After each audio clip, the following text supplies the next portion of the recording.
Hello, and welcome to another episode of Outlier Academy's book club series, where once a month we highlight a book we love around business, leadership, health, or investing that we can't stop recommending. I'm Daniel Scrivner, and on the show today, I sit down with Brian Scudamore to talk about how he built 1-800-GOT-JUNK into a $700 million per year business, as well as his book, Willing to Fail: How Failure Can Be Your Key to Success, also called WTF. Brian's story is remarkable. More than 33 years ago, he had the idea for 1-800-GOT-JUNK when he saw a junk hauling truck across the street while in the drive-thru at McDonald's. Through an incredible number of twists and turns over the years, including buying a partner out of the business and nearly bankrupting the business, he managed to grow it into a global brand with franchise locations in countries around the world. And today does over $700 million in sales per year.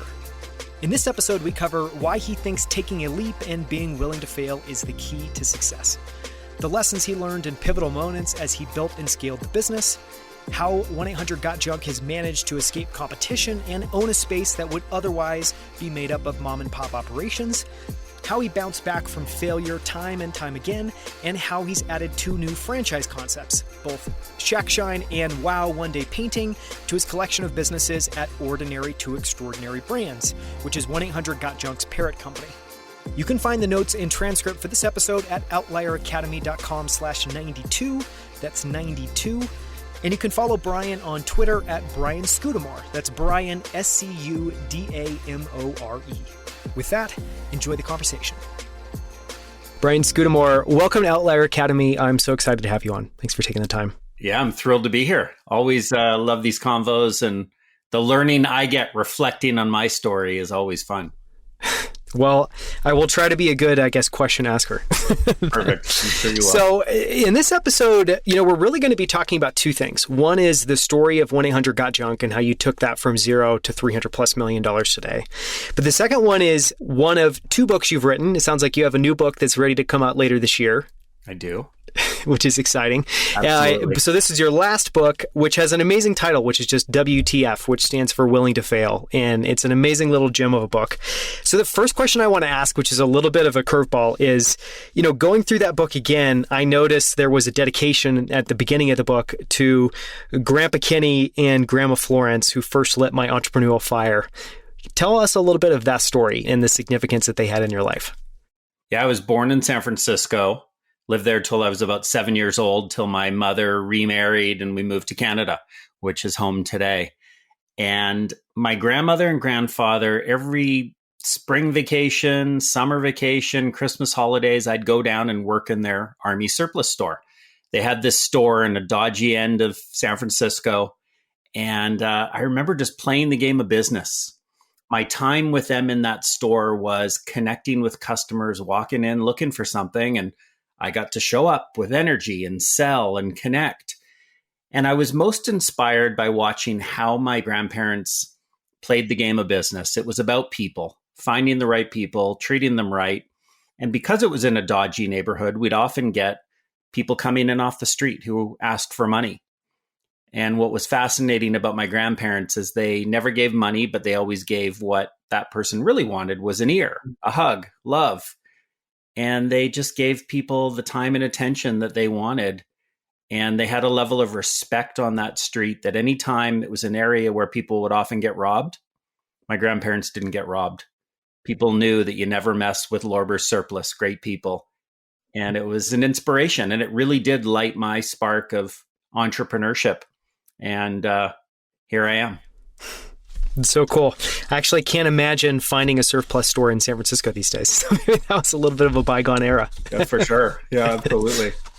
So, as we start to get in and talk a little bit about the story of 1-800-GOT-JUNK, I thought it might be helpful because we're going to cover a lot of time. You founded it 33 years ago. It's been built up a lot since.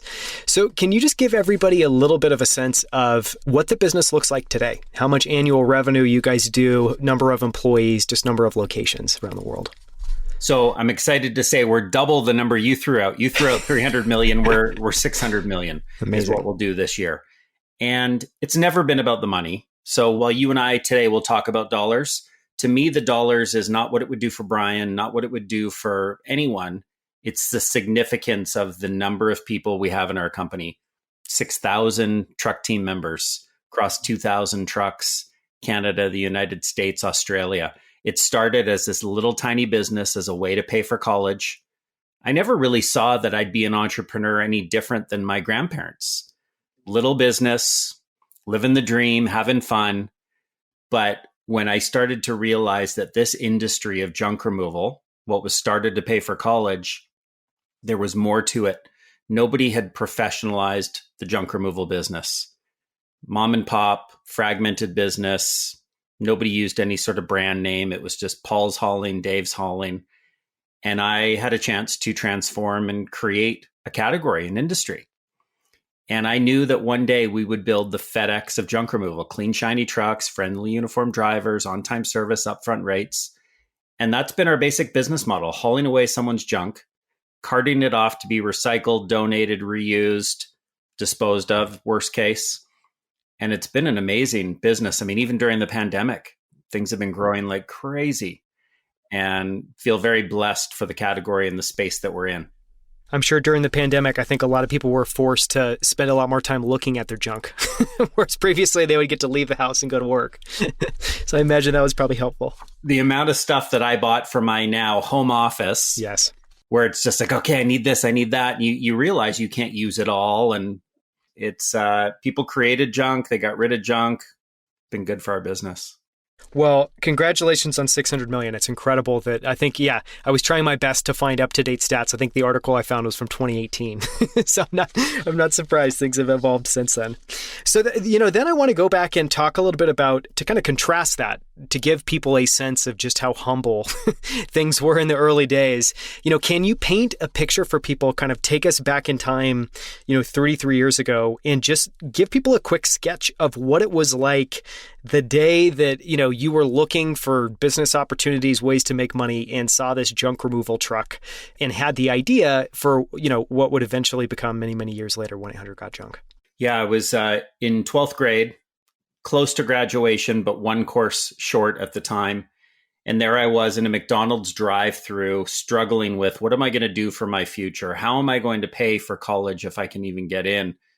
And was in this McDonald's drive-through, saw a beat-up old pickup truck. It had plywood sides built up on the box. It said Mark's Hauling on the side.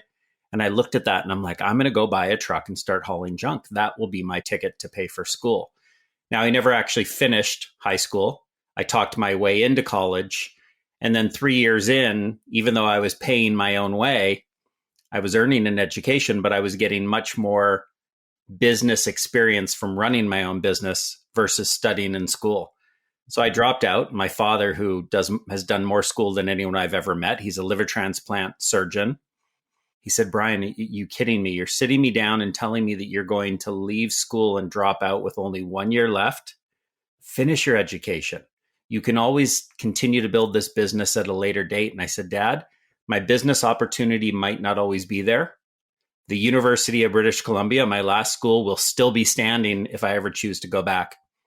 So I said, I'm going to put it all on the line. I'm going to build this business. And I went out the next day and bought a second truck and said, I'm going to show my dad, prove to the world that I can build this. And the first 8 years took a long time to build this business to $1 million. Now that felt on one hand a big number to me, but on the other hand, it was slow, 8 years to get there.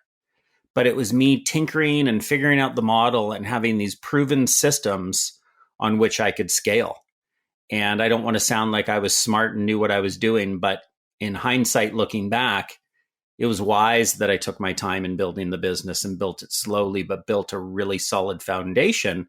Because once I got into franchising, ultimately we're able to scale very, very quickly on a platform of success. Yeah.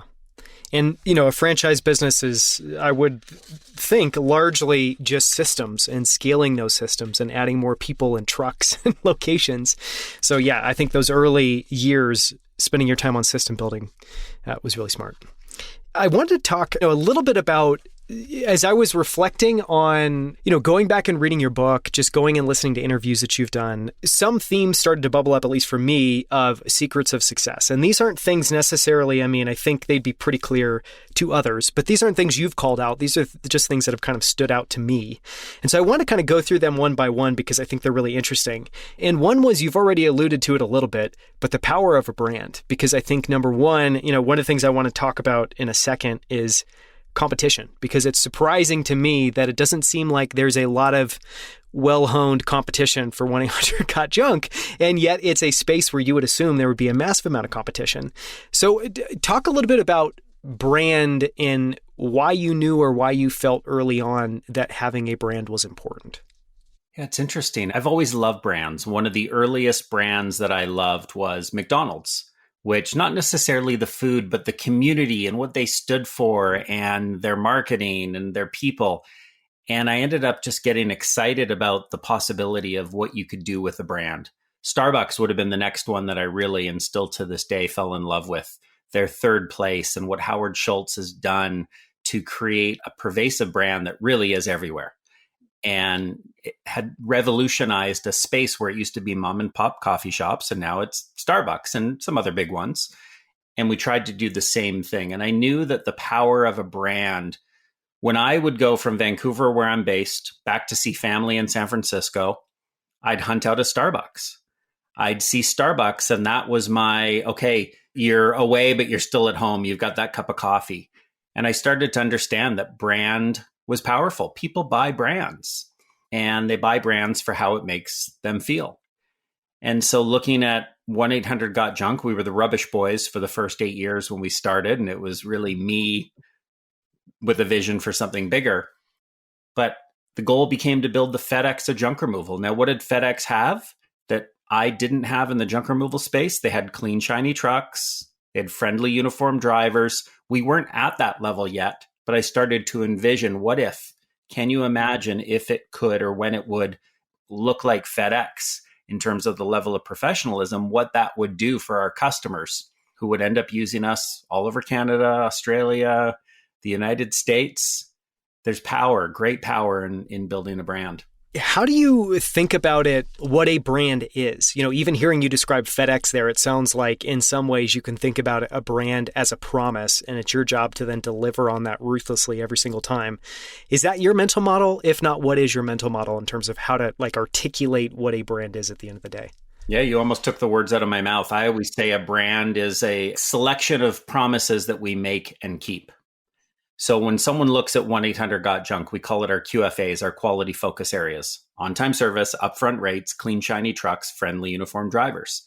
Our franchise owners in the early days would say, why do you care so much about clean, shiny trucks? This is the junk removal business. Nobody cares. They just want their stuff gone. They understood the friendly, uniformed drivers. They could see how that could make an impression. But I would explain that when you see a dirty junk truck out there that isn't looking great, it doesn't give you that first impression that these people are people you can trust. These are people who know what they're talking about. I used to be inspired by FedEx, knowing that, and still to this day, you do not see dirty FedEx trucks out there. They have a rule and policy that they will actually take it off the road if it's, scratched, dented, dirty. And you might see a dented FedEx truck getting towed, but you're not going to see one driving. And that relentless drive to preserve the brand that FedEx used to say, and clearly I'm a fan, but they used to say the world on time when it absolutely positively has to get delivered overnight. And I remember that feeling of you would FedEx something. You'd use it as an actual term, a verb. You knew when you needed to depend on something getting delivered, you'd call FedEx. So the power of a brand is the set of promises that we make and we keep. Now, let's be clear, plenty of people try and build a brand and make a lot of promises. But what happens when they don't keep them? The brand doesn't thrive and ultimately dies. Yeah. And I think that leads to my second point, which is, one thing that it feels like you've done incredibly well is just do hard things consistently well again and again and again and again. And, I can imagine even being I don't know, putting myself in your shoes and having that conversation with the franchise owner, and you hear them. You hear that they probably don't feel like they want to take the time or the money or whatever it is to keep this truck clean. But that's one of many things. Do you find yourself to be a particularly disciplined person, or was it, an exercise of cultivating that, okay, no, we have to deliver on this ruthlessly every single time and getting better and better and better at that? Yeah, I think I'm a very focused person. So there's a sign behind me here, that Walt Disney quote, "It's kind of fun to do the impossible." To make the impossible possible, you've got to make choices. You've got to really thoughtfully plan out what's your next move. And you only get several choices, several options and sort of attempts at something. So it's really about focus. I'm sure there's a million things I could talk to our franchise owners or our team could talk to them about to say, you got to do this, this, this, and that. But let's pick one. What do we want to be the best in the world at? What's our focus? What's the most important thing right now? And when I say brands make promises, do we ever break our promises? Do we ever make mistakes? Of course. But like my book, WTF, Willing to Fail, we're willing to make some mistakes as long as we learn from those and figure out how do we make things better next time. We have stories of customers who we've made mistakes with, for sure. And some of those mistakes have caused some sort of pain and damage. When you deal with that properly, a customer is often surprisingly more loyal than if they never had a problem at all. And then we take that and we learn from it so that we can systematize it across our franchise family to ensure that no one else has to make that same mistake. Sure. Yeah, that makes sense. Then another thing I think that is interesting to think about is, you obviously made an explicit choice to follow a franchising model, and you've talked a lot about that in other interviews. But, one thing I think that's really interesting about that is, one, you're very clearly people-centric. You care deeply about people. And I think, with franchising, the other thing, and I think this is probably especially true with 1-800-GOT-JUNK, you're able to tap into this entrepreneurial spirit where it's not just people that want to come and work, it's people that want to build their own business, and they want to do that with you.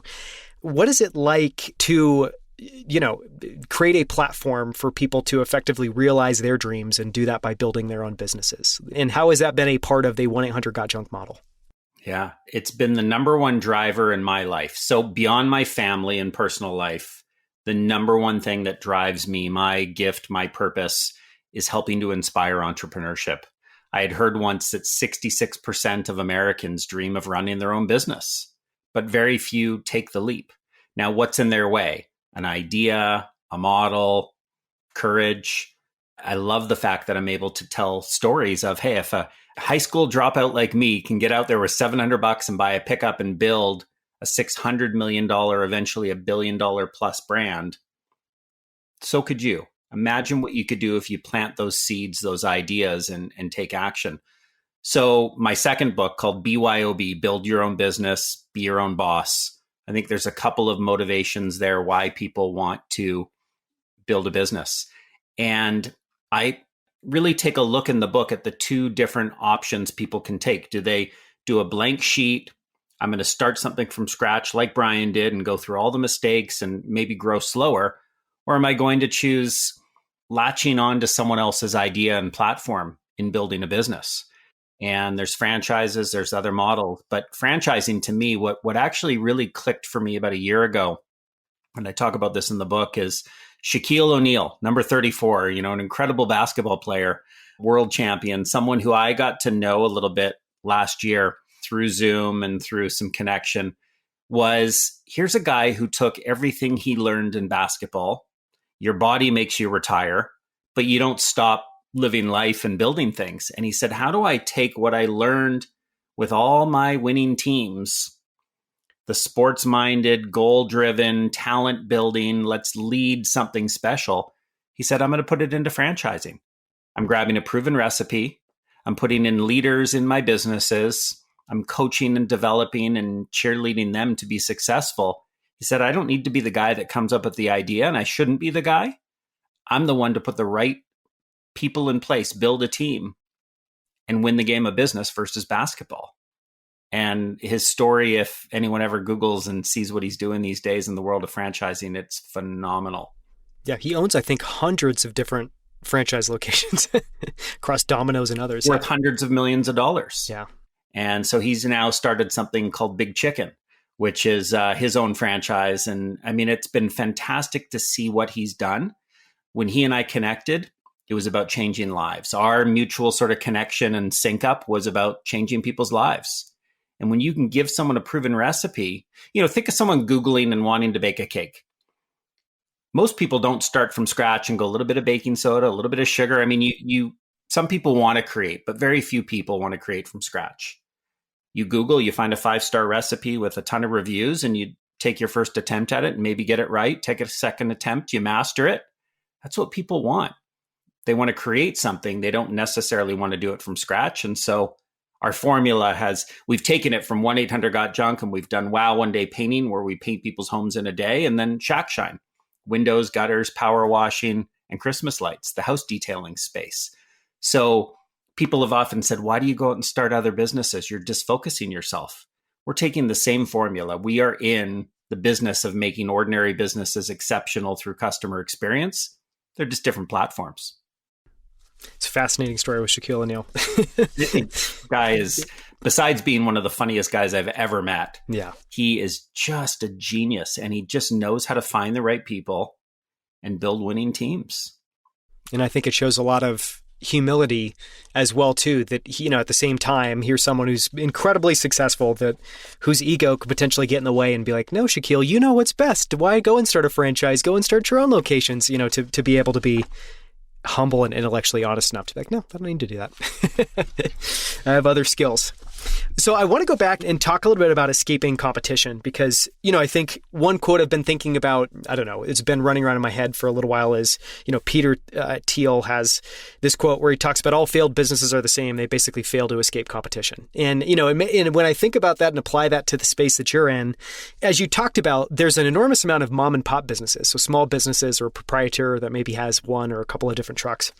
I haven't seen anyone else take the approach you've taken, which is to say, this is a platform. We're actually going to turn this into a brand. It's not going to be anyone's name. And, it seems like you don't have a lot of competition. At least, I remember being in San Francisco when it was time to move. It was like literally the only thing that came to mind was, of course, I'm going to call 1-800-GOT-JUNK. It worked out great. And so that's probably the power of the brand. But talk a little bit about competition. Do you feel like you face much competition? If not, what do you credit that to? What did you do that helped you escape ruthless competition and compete with yourself? Yeah, so it's a great question. I love the conversation on competition, but my belief is not to escape it, it's to embrace it. It's to welcome the competition, work with the competition, befriend them. So one of the simplest stories are the early days, and I talk about this again in my book, is there was a guy, Mike, who had a company called Trash Busters, and they went into competition against me. This was a guy who worked with me, who was a friend of mine. We'd have beers together. I'd share all the financials. I'd tell him everything. And we had a lot of fun. He was a great asset to the business until he went out on his own, and he called me one day. He's sitting down. No, I'm not. Why? Well, I'm going into competition against you. And he started Trash Busters. Now, of course, I was hurt. And what does a 25, 26-year-old do? You try and do everything to get in the way. But all my getting in the way of the competition and trying to stop him and thinking so much about his business, who was thinking about my business? No one. They were thinking about their business, and I was thinking about their business, and they were growing faster than I did. So I decided to shift from that anger to an attitude of gratitude. What can I learn from one of my closest friends going into competition against me? What is he doing better with Trash Busters? They're not around anymore today. And I didn't wish that on them, and we've still kept in touch, which has been cool, is what are you doing better? They expanded to the United States before I did. Country 10 times the size of Canada where I'm based. That inspired me to go follow them. I followed them, I did it better, and here we are today, the world's largest junk removal company. So an attitude of gratitude with competition. And if you're in a niche, or a niche, as you might say, that's just too full, go find another sandbox to play in that's similar. So let's take now my second business, Wow One Day Painting. The painting industry, there are a lot of brands and a lot of great ones and ones that are way bigger than Wow One Day Painting. We created, or I saw and bought, and then created a new category. Plenty of people go in and paint your home and do a great job at a great price. But what if they could go in like Wow One Day Painting and do the whole house in a day? Minimal disruption, proper coordination, preparation, and planning, and we get it done at the same quality at a similar price. And so we created a new category. I mean, think Pepsi and Coke. Coke goes in and does Diet Coke, and a new category that became massive. Where can someone go to not compete against, but to start a new focus? And so lots in there, but I'm passionate about it. We invite the competition to our office. We do a stand-up daily huddle every day. While right now we're in a Zoom world mostly, we have invited people to either join us online or in person, and they're in the same business. And they're like, why'd you do that? You're sharing your numbers. Well, you're going to find it if you want it anyways. We might as well be friends and help each other, which we've done. And so competition's a great thing. Yeah. I love that idea, the subtle reframing of don't focus on the negative aspect of competition, but focus on competition as one, appreciating that you have it because it can raise your game. And then, what are they doing that maybe we can take or we can learn from? I think that's a really interesting way to reframe it. One of the themes that I really liked in Willing to Fail is, in a lot of ways, I think my favorite part of the book is it's just a series of very short stories and lessons from your life. And I think that I like that because you were light with words, but you communicated a lot. I feel like business books today are getting bigger and bigger. And then you get to the end and you're like, could have been 50 pages. So I want to talk about some of the lessons and stories in there that stuck out to me. And one of them was just this notion of bouncing back. And you'd share the story of you had just bought your first truck. A couple of weeks go by, it ends up breaking down and you're faced with this massive bill. Weeks into, I'm sure, having very little cash. This is your only truck. For a lot of people, this would have felt like an insurmountable hurdle. And I love the quote in the book. You talk about, that you saw this as an opportunity as an entrepreneur. It was a test, and it was your job to bounce back and stick to plan. Talk about that lesson or other examples of having to bounce back and why that's such an important, lesson.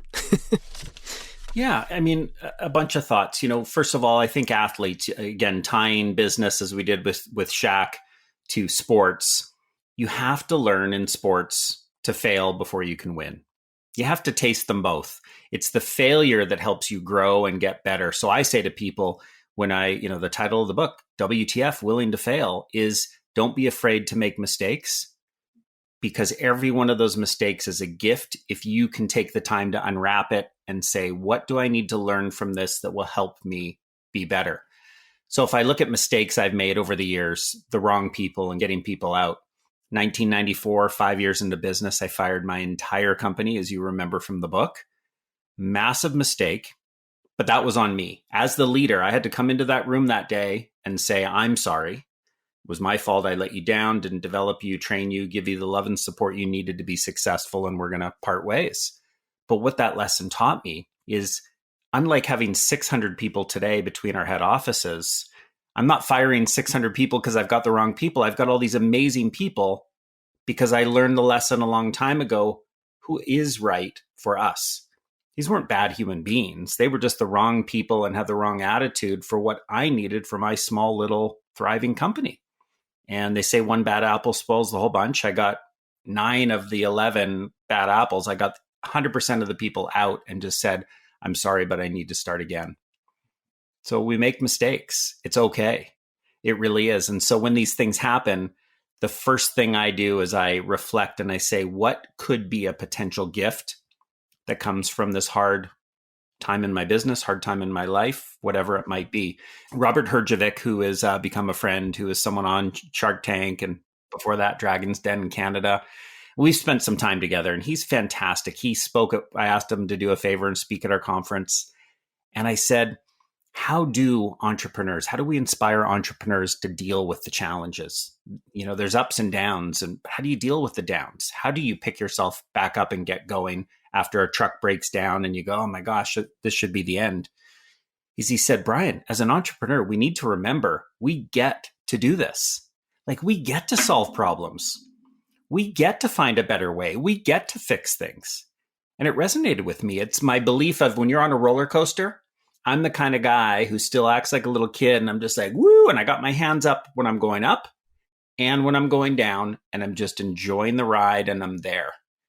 And so I cannot honestly take a step back from my business and say there's a mistake or a dark day that I would ever take away from my business, because I needed it for us to get to this next place. Yeah. Yeah. It doesn't mean that it wasn't difficult when you were in that moment, but I think you can reframe it like you talked about. And I love it. Yeah. And I love that subtle reframing as well too of, yeah, you can look at it as, oh my gosh, the world's out against me. This truck just broke down. Or you can just look at it's a challenge. I mean, it's an opportunity. It's a wonderful, amazing opportunity and a gift that I get to do this. So let me figure it out. Let me prove it to myself. Yeah, guy Ben Zander, he used to be the conductor of the Boston Philharmonic Orchestra. He came to speak to an entrepreneur group of mine years ago and got to spend some time with him. Whenever there's a problem, he just goes, how fascinating. And he smiles. And he's like, okay, what do we do now? I mean, it really can be an adventure. And it's just a simple shift in the brain to go, okay, I lost my job. We have a franchise partner in Wow One Day Painting, Kim Rude, lost his job, got fired. And that day said, okay, this is happening for a reason. And it led him to us. Yeah.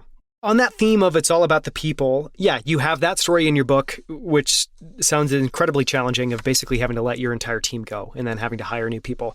But you have other examples, which for anyone that knows entrepreneurs, this shows up again and again and again. I can't think of a successful business, a successful founder I know who wouldn't completely agree that you should do anything and everything possible to get the best people in the business. Because, I've even heard people say things along the lines of if you get the right people, kind of solves so many other problems. One of the other stories you share in the book is, the lengths that you went to find the right number two, the right president and COO. And, you have this false start where you find somebody that, you could describe as a shiny, polished executive that's done this before. Okay, cool. Get them in the business. Oh, that doesn't work out.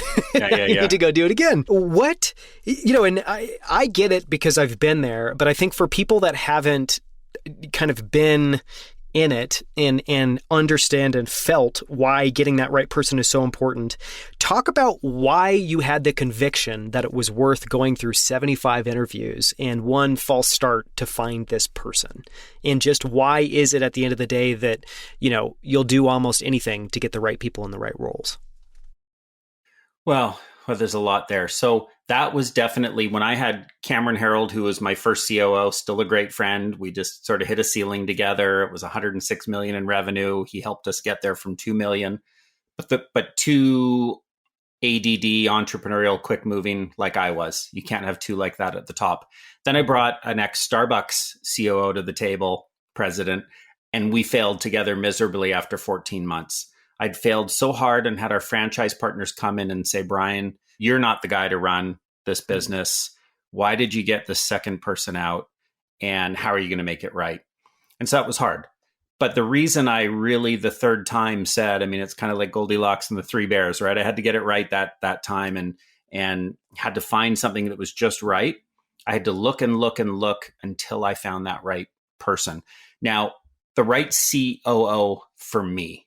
And that's the key. I think when people try and find the right people ask me all the time. The common question with Eric Church, our president, who's been around 10 years and hopefully forever, is people say, where did you find him? To me, that's the wrong question because the where makes it sound like, where did he come from that makes him so great? The question should be, I believe, how did you find him? I started by, I made a sheet, line down the middle, one side, all the things in the business I'm good at and love to do and should do. On the other side, the things that I'm bad at, don't like to do, that the business needs and I shouldn't do. Who's going to do those things? And I listed out what those were, and I created a mini painted picture, a vision of what I was looking for. And I was so clear in about 3 paragraphs of what I was looking for that when I shared it with people, 3 people on the planet, unrelated, said, you're looking for Eric Church. Now, they didn't say, you're looking for Eric or this person or that person. They're like, you are describing someone I know. So the how was I was so clear what I was looking for in someone to partner with me, and 75 interviews and plane flights all over the place. I found him. And still to this day, he and I have looked at that mini vision and he's like, yep, that's me. There's not a word in there that isn't me. And my advice or challenge out to someone else looking for their integrator, their second in command, their partner, whatever it is to get really, really clear on what it is your gaps are that you need filled by someone else. Yeah. And I think that's a really critical point, because I would imagine maybe if you were to go through that same exercise, but maybe 5 years earlier in the company, you might not have had as good a picture of what you're good at and what you're not good at. So I think one other piece of advice there would be, how do you help if there's a founder, an entrepreneur you're talking to that's just struggling to also figure out, what am I good at? Any words of wisdom for them and how to go about getting to reality there, getting to truth? Yeah. My experience there is you ask people that you work with and that you've had enough life experience with that you know will give you an honest answer, and start with, what am I great at? What do I do better than anyone else? I mean, I could take my 3 kids as an example, and I could tell you what they're all gifted at and what they're really bad at, right? I'm a parent. I can look at it objectively and say, find someone that can really give you that feedback. And then it's yourself looking in the mirror to go, okay, did I hear the feedback that Daniel gave me? Am I bad at that and I want to fix that? Or do I really pour all my time into, this is the gift I have? Yeah, that's great advice. And clearly, ingrained in that, which is, somebody that you trust, is someone whose advice you're going to listen to. Someone who, when they tell you stuff you might not want to hear, you're comfortable hearing it. Your ego doesn't have to show up and try to refute them. Yeah, it's that blind window of something you don't see, that there's a group of people who all can see, but you're too afraid to ask and get that feedback. If you can get that, it's gold. One of the other things that, I actually had forgotten, and then I realized reading through the book and kind of researching this is, there was a moment in time where Waste Management tried to buy 1-800-GOT-JUNK for $75 to $100 million. And I feel like, one, it's just interesting, and then it's a commonality of, there are multiple very successful, very large businesses today that turned down an acquisition at some point in their company history. But it's also interesting in that, when I square that up with, you started with nothing, you bootstrapped your business, 8 years to get to $1 million. So what a roller coaster ride to get to, the level where you could have this kind of acquisition opportunity. I imagine there was a part of you that found that really appealing. What did it feel like in the moment when you got that offer, and what gave you the conviction to turn it down and say no? Yeah. So did it feel good? I think I was more scared. I was in a little tiny boat out from shore so far that we couldn't see the shore on a fishing trip where they were sort of whining and dining me at this fancy resort, and we had a blast. But in that moment when they're asking me this, I'm like, there's 2 garbage execs and myself in a little boat where I can't be seen. It's kind of going back to Sopranos and going, is this going to end well? What if if I say no, is that okay? I felt flattered that I was being offered money, but I can't remember if I tell the story in the book, but I actually turned around and said, you guys could give me 10 times that. You could give me a ridiculous sum like $1 billion. It wasn't like I was looking for more money, and I wanted them to know this is a passion play. I am having way too much fun building something with great people that I love, watching their lives get better, and watching us take the challenge of doing all these impossible things together. I wouldn't have sold that for any price. So $1 billion would have been insane. But they could have literally offered it, and I still would have literally said, thank you, I'm flattered, but no thank you. And I look back today and I go, it was the right decision, because I had a vision that I didn't think anybody else could see. And my job over time was to get them on board with, we can do this. And how fun would it be to build this together? And I don't want to sell that. I mean, again, I've got 3 kids. Would I ever sell one of them? I mean, on the odd day, maybe, right? But, you love your children and you love being a part of them growing. Business is very similar that way. Now, I get that not everyone's that way, and they go, I want to build, I want to get it to a point, I want to sell, and I want to get out and do it again. I don't want to do it again from scratch. I want to continue to build from the foundation that we've been growing. That's awesome. Yeah. I hear very clearly in that, one, I think you're very focused on extremely long-term games, which makes sense because you've been building this business for 33 years. But I think if that wasn't there, I imagine you would have never been in a position to say no to an offer like that. Yeah. And I think it's, my personality is such, I'm so ADD. I mean, I see squirrels running everywhere and it's just like, wow, I have trouble staying focused for long periods of time. I'm surprised I've stayed this focused, but it's because it's at my core of understanding that I want to watch others grow. And I want to play a little tiny part of planting that seed and watching people live the dream of business ownership. So it makes it easy. I love what I do and every single day of it. So I feel very lucky. So cool. I want to close the conversation by asking a few questions about, what you've learned as you kind of look back over the last 33 years. And, one of the first questions I want to ask is, in what ways do you think you've changed and grown the most over that time? And I think maybe another way of saying that would be, what surprises you about who you are today versus who you were back then? And just what has that journey been like for you? I often say if you're the smartest person in the room, you're in the wrong room. I don't actually think so here's how I've changed over time. I don't think I get smarter and smarter and smarter.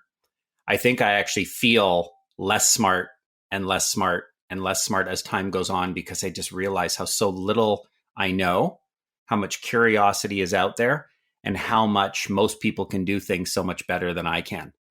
So I look at life and I go, wow, I just keep letting go of things and getting out of the way because people can do them better. And instead of getting smarter, it's a really strange feeling. But I end up loving life more because I'm watching all these other people take opportunities inside the company, outside, whatever it is. Yeah, it seems like over time, collectively making more and more space for others and giving up that space yourself, which is a rare thing. I think that's not something that's very common. And it's interesting when people will say, look what you've built. And I get that all the time, right? $600 million with 1-800-GOT-JUNK. I mean, we'll be $700 million with all our brands at the end of this year. It's a big number. And people go, look what you've built. And I can't ever accept that. Someone can say, look what you've started. And I get that. But we've built this. We were on Guy Raz, How I Built This podcast, which is, world-class. And I said in some social media stuff, my only regret is the name, because it says How I Built This. And I can't say that it's how we built this. And it takes an army. It takes a team. When you find those right people and plug everyone into the right seats and they thrive, it's fascinating. Yeah. I have to imagine too, that that's a big reason you've gotten to the scale you're at, because I think a lot of founders stay in their way for far too long. And if they hold on to too many things and they don't have that attitude that there are many others and there's many things that need to be done well, and I need to ultimately assemble this team, I have to imagine that that's been a big part of why you've been able to scale to this level as well too. Maybe it's I think leaders in general get in their own way. I mean, it comes to a point in anyone's career, business, whatever they're doing. If you can imagine finding better people and putting them on your team, smarter people than you, I mean, we'd all benefit. But it takes courage to do that. You worry about the competition. But again, it's that whole belief that empower the competition, embrace them, be with them. Mm-hmm. Yeah, I think it's a wonderful sentiment. I think another way of, it's probably the same answer. I think another question that was interesting to me was, if you could go back in time and the old Brian from the beginning of 1-800-GOT-JUNK could see who you are today, what would he be most surprised at what's changed and who you've become? A part of building a business is always two things that are happening. You're clearly building this, you don't want to really call it a system. You're building this collective, you're building this you're building this team. But another big part of that is you are building yourself. You have to change and evolve and improve and, deburr yourself in a lot of ways as a leader over time. What do you think you'd be most surprised at if the Brian from 30 years ago could see the Brian today? Another great question. Yeah, you've got some zingers. Clearly, you've done a lot of these and done a great job. People often ask, "What would you change?" Going back to your 19-year-old self, and I say nothing. But what would my younger self be surprised by? I think just the level of success that I've actually had, given the lack of confidence that I had for most of my life. I mean, remember, I was the kid that was always told no, no, no, no, no in school. I went to 14 schools from kindergarten through to university, and the only diploma I have is kindergarten. I didn't finish high school. I didn't finish university. I'm not very book smart. I don't like to read and have trouble reading. And so it's interesting because I think I would have looked at myself in the future and said, for someone with so little confidence, it's amazing the people you've been able to rally and what you've been able to inspire them to build with you. Yeah, I think it's a wonderful sentiment. Then the last question is, so you've been building this business for 30 years. It's a massive part of your life. And so, it makes me start to think about, and I'm sure you're thinking about, and you've thought about over time, your legacy. And so the question I wanted to kind of end on is, what do you hope people say and remember about 1-800-GOT-JUNK when all is said and done? If we were to jump forward 10, 20 years in the future. And maybe said another way, what do you hope they learn from your story? Yeah, I mean, the quote behind me, again, it's kind of fun to do the impossible, Walt Disney. If I can inspire people to think bigger and think what is their gift in the world and how do they apply that, think of what they can make possible. I mean, we've all got gifts. I've realized that in talking to strangers on a bus through to some random person you meet on a trip, and you realize every single person, no matter who they are, what they do, has gifts for the planet. How do we tap into that? So I think my legacy is getting people to think bigger. When I wrote the first book, WTF, it took 8 years for Roy H. Williams, my co-author, the Wizard of Ads, who does all our radio creative. Year after year after year, he tried to talk me into writing a book. And I said, Roy, you can keep asking me, but the answer's still no. He said, why won't you write a book? And I said, my ego doesn't need one. I'm not a good reader, but yes, I can write a little bit, but I don't think I have the time, and all sorts of excuses. And he said, your ego, this isn't about you. This is about you writing a book that will make a difference to others. And I said, do you actually think it'll make a difference? And he said, of course, you have to tell your stories. And so that led me to then saying yes. And we chose to write the book. And now you're on the precipice of a second book. So clearly that went well enough. The second one's written and it's going live in April. It's so exciting. So I guess I've now got the bug of seeing that it actually does make a difference to people. And so if my reason for being is to inspire entrepreneurship, why not write a book about how to start a business? Yeah. And if you were curious about that, just go on Amazon and look at the 300 plus glowing reviews about WTF willing to fail, because you've clearly had an impact on a lot of people. So for anyone listening, I highly encourage you to pick up the book, WTF Willing to Fail. I have not pre-ordered BYOB. Is it available for pre-order now? I think it just went live for pre-order. Yeah. It's exciting. Okay, so we'll link to that in the show notes. People can go and find that. Thank you. And, I don't think anyone needs any advice about where to go to learn more about 1-800-GOT-JUNK. You can call 1-800-GOT-JUNK. You can visit 1-800-GOT-JUNK.com. And, you can also follow Brian on Twitter at Brian Scudamore. And you're also doing interviews now as well, too. You have your own podcast. Yeah, we started a podcast called Founders Stories. And people used to want to always hear my story on a podcast. And I said, but what about all the stories of our founders who are doing some pretty exceptional things? So I'm new to the podcast world. We're technically on season 3 and probably done 15 podcasts, but it's interesting. I love, as you probably do, when you tap into someone's story and you get to reflect and learn on their journey. It's a fun thing. Huge privilege. Yeah. Goes back to your comment about, I think, building a business. It's a huge privilege to be able to be a small part of that. Yeah. Thank you so much for the time, Brian. It's been wonderful to have you on. I appreciate it. Thank you, Daniel. So much fun. Thank you so much for listening. For links to everything we discussed, as well as the notes and transcript for this episode, visit outlieracademy.com/92. That's 92.